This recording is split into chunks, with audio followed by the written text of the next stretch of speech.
할렐루야, 오늘 하루 어떻게 보내셨습니까? 요즘 가장 핫한 키워드 중에 하나가 메타버스라는 말이 있습니다. 무슨 버스냐, 어디로 가는 버스인가?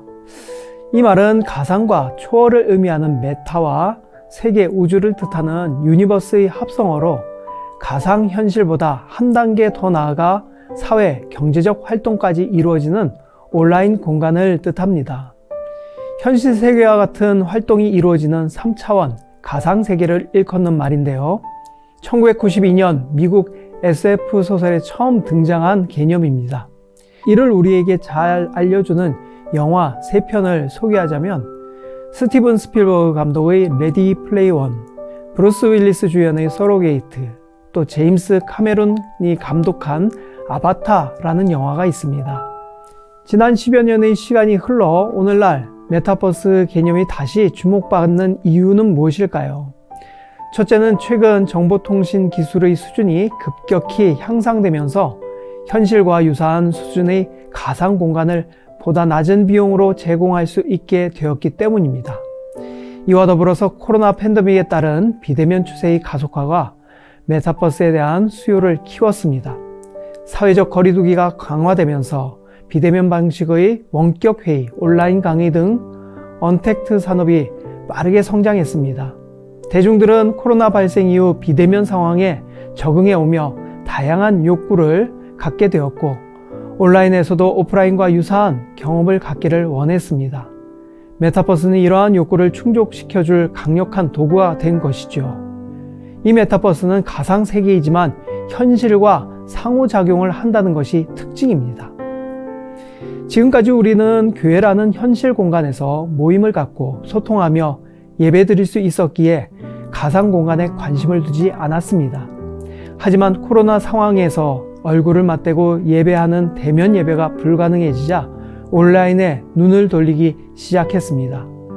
낯선 메타버스를 이미 적용한 교회의 사례들을 보면 교회 학교를 대상으로 VR 천지창조를 통해 창조를 체험했으며 또 선교지 방문도 VR로 했다고 합니다.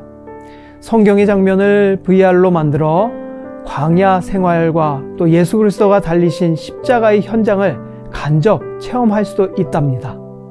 또한 전도 대상자나 노약자를 위한 이 가상 예배를 통해 큰 시너지 효과도 발휘할 수 있다고 합니다.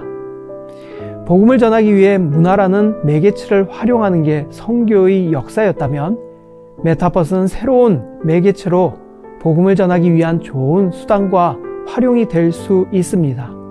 그러나 이곳을 통해서만 복음이 전해질 수 있는 것은 아닙니다. 오프라인에서 할 수 없는 것을 온라인에서 보완하는 방식으로 상호 균형을 가져야 합니다.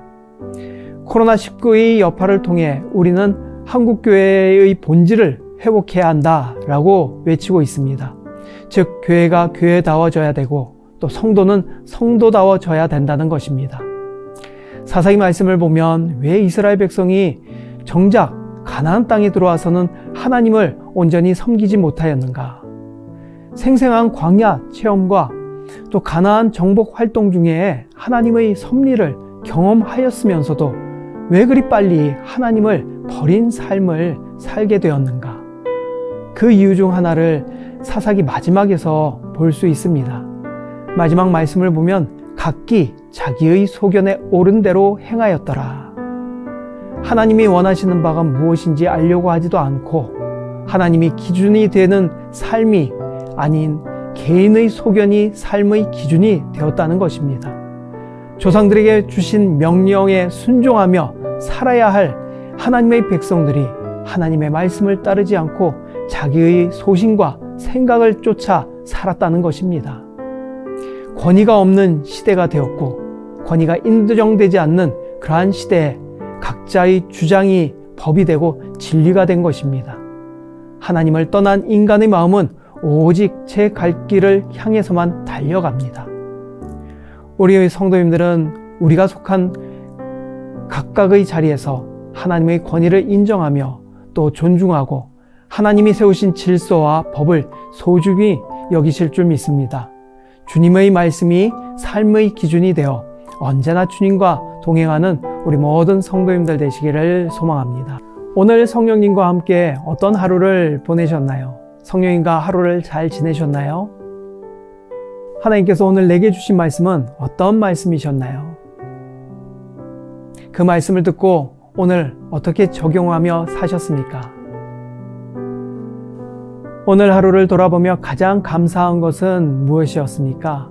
또 죄의 유혹이나 자백해야 될 점이 있다면 이 시간 한번 고백해 보시기 바랍니다. 마지막으로 개인적인 점검을 한번 생각해 보시면서 이 시간을 마치도록 하겠습니다. 기도하겠습니다. 주님, 옳은 그리스도인이 되기를 원합니다. 자신만을 생각하고 자기의 뜻만 주장하며 판단하지 않도록 하여 주시고 하나님의 말씀에 항상 순종할 수 있도록 도와주옵소서. 큰 믿음을 주시옵소서. 예수님의 이름으로 기도합니다. 아멘.